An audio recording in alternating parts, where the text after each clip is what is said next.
नाजरीन अवामी न्यूज़ में खबरन जो सिलसिलो जारी है। इन वक्त असीं तव्हांखे घोटकी में खबर ॾींदा हलूं त घोटकी में 2 ॾींहं अॻु बेदर्दी सां गलो कपे क़त्ल कयल शमीर भुट्टो जा कातिल पुलिस अञा ताईं गिरफ़्तार न करे सघी है। कातिल हिकु गुजारत बणियल मक़तूल जे वारसनि वटि PTI ज़िले घोटकी जो सदर मीर इफ्तिकार अहमद लुंड ताज़ियत लाइ पहुतो। इन मौके ते PTI ज़िले सदर मीर इफ्तिकार अहमद खान लुंड वारसनि सां उज़रख़्वाही बाद मीडिया सां ॻाल्हाईंदे चयो त पुलिस घोटकी में अमन कराइण में मुकम्मल नाकाम थी चुकी है। 48 कलाक गुज़रण बावजूद पुलिस मक़तूल जे कातिलनि ताईं न पहुची सघी है। जॾहिं त वारसनि रोड ब्लॉक कयो है त उते उन वक्त पुलिस 24 कलाकनि जो टाइम वरितो जेको गुज़री चुको है। पुलिस पंहिंजी रवायती किरदार अदा करे रही है। शहर में बदअमनी वधण सबबि पुलिस जी नाक़स कारकर्दगी साम्हूं अची वई है। पहिरें त मां मज़म्मत कंदुमि जेको नौजवान 2 ॾींहं पहिरें शमीर भुट्टो तमामु बेदर्दी सां क़त्ल कयो वियो आहे, उन जो गलो कटियो वियो आहे ऐं उन खां पोइ उहो नौजवान पाण उतों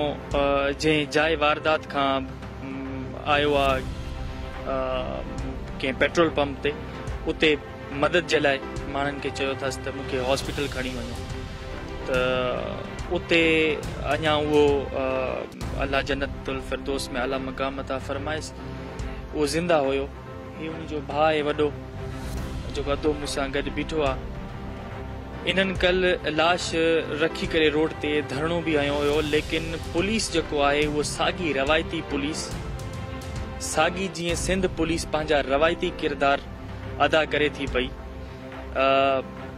जेको ॾिसो न बदअमनी वधण जो सबब ई पुलिस जी नाअहली हूंदी आहे।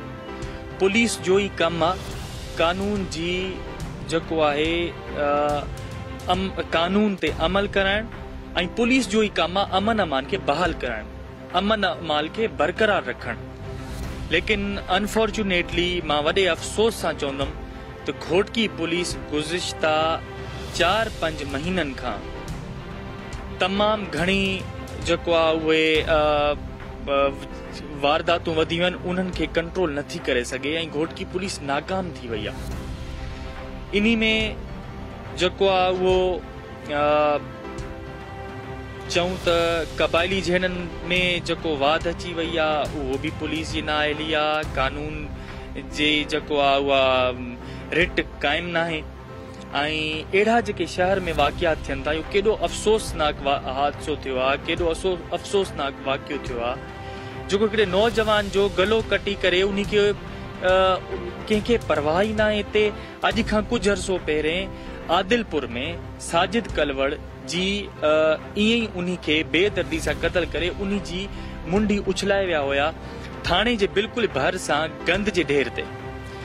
उन खे ॻोल्हण में बि पुलिस खे 1.5 साल लॻो ऐं अफ़सोस सां उन पुलिस उन में किरदार अहिड़ो अदा कयो जो हर शहरी हाणे जेको आहे पुलिस खे इतलाह करण जे लाइ बि डिॼे थो।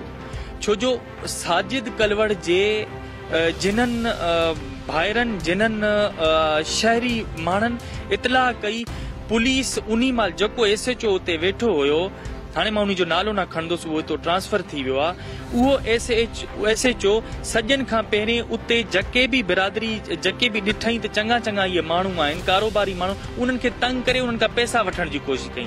मजीद खबरों और तफसीलात के लिए विजिट करें हमारी वेबसाइट www.awamiNewsHD.com।